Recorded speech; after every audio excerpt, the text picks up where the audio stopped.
అందరికీ నమస్కారం. ఈరోజు ఉదయం నుంచి కూడా ఒక ఫేక్ వీడియో పెట్టి ఒక 2 తోక టీవీల్లో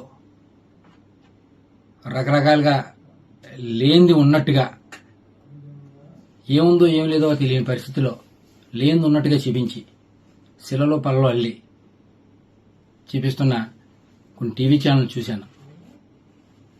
ఆ టీవీ ఛానల్ పరిస్థితి చూసి దాని గురించి మీ అందరికీ చెప్దాం ఉద్దేశంతో ఈరోజు మీ ముందుకు ఇలా వచ్చా. గత 6 నెలలుగా నాకు కొన్ని ఫేక్ కాల్స్ వస్తూ ఉన్నాయి అన్నోన్ నెంబర్ నుంచి. నేను కొన్నిసార్లు ఎత్తలేదు, ఒకసారి ఎత్తే హలో అని వెంటనే వాట్సాప్ కాల్ చేస్తాను ఫోన్ పెట్టేశారు.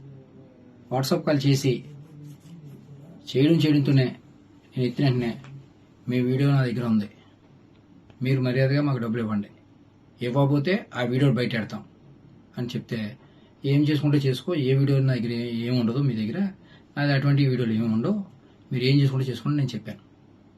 చెప్తే వెంటనే ఒక వీడియో పెట్టి వాట్సాప్లో నేను చూస్తాను మళ్ళీ డిలీట్ చేశాడు. తీరా ఆ వీడియో చూస్తే ఒక ఫంక్షన్లో ఒక ఫ్రెండ్ తాలూకా వాళ్ళ అబ్బాయి పుట్టినరోజు అయితే విషయం చెప్పమని వీడియో కాల్ చేస్తే వీడియో కాల్లో విషయం చెప్పాను. దాన్ని కొంచెం వీడియో కట్ చేసి దానికి ప్రైవేట్ పార్ట్లు యాడ్ చేసి ఫేక్ వీడియో తయారు చేసి నన్ను బ్లాక్మెయిల్ చేసి తద్వారా వాళ్ళు డబ్బులు గుంజుదామని ప్రయత్నం చేశారు. చాలాసార్లు ప్రయత్నం చేశారు, ఎన్నో రకాలుగా థ్రెట్ చేశారు. నేను ఎక్కడ కూడా, ఎందుకంటే నేను తప్పు చేయలేదు, నా అటువంటి వీడియో లేవు కాబట్టి నేను ధైర్యంగా మీరు ఏం చేసుకుంటారని చేసుకున్నాను.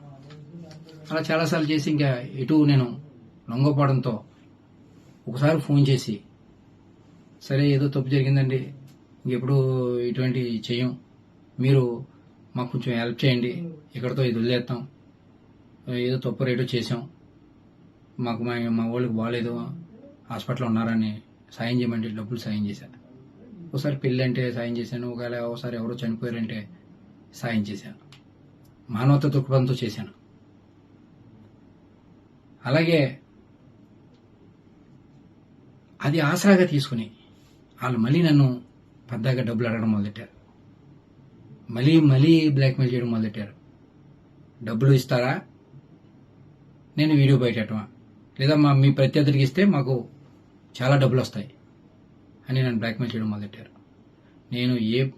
నేను ఎటువంటి నాకు సంబంధం లేనివాడిని, మీకెందుకు డబ్బులు ఇవ్వాలి, నేను డబ్బులు ఇవ్వను, మీరు ఏం చేసుకుంటారో చేసుకోండి, అవి కూడా మానవతా దృక్పథంతో మీరు అడిగారు కాబట్టి మీకు ఇచ్చా,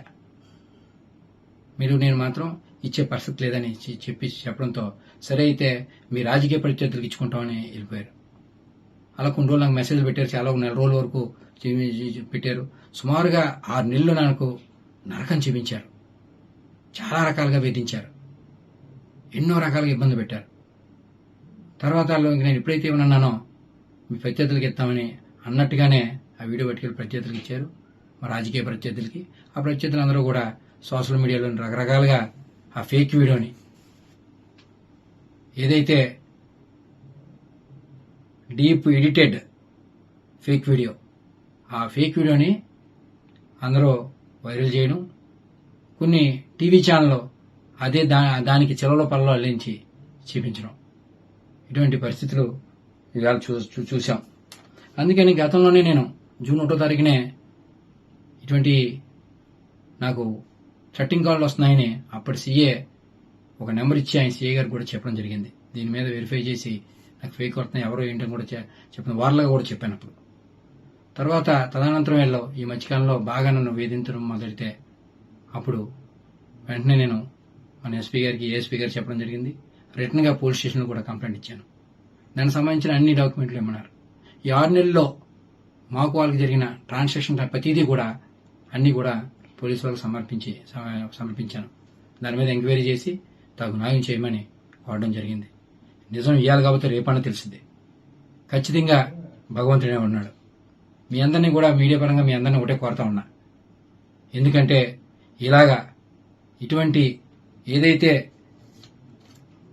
ఈ టెక్నాలజీని వాడి చాలా మందిని ఇబ్బంది పడే పరిస్థితులు గతంలో చాలా చూసాం మనం. ఇవాళ నేను బాధితుడిని. నాలాగా ఇంకొక బాధితుడు ఎవరో కూడా బారిన పడకుండా ఒక ఫేస్ యాప్, ఒక ఇలాగ రకరకాల యాప్లతో అందరినీ వేధించున్న పరిస్థితి. నాలాగా ఇంకొక బాధితుడు బాధపడకుండా ఇలాగా ఫేక్ వీడియోలు పెట్టి డబ్బుల గురించి ప్రయత్నం చేసే వాళ్ళకి సహాయ సహకారాలు అందకుండా అడ్డుకట్టు వేయాలని మీరందరూ ఆ దిశగా సహాయ సహకారాలు అందియాలని వీళ్ళందరినీ కూడా చేతులు జోడించి వీళ్ళందరినీ అభ్యర్థిస్తా ఉన్నా.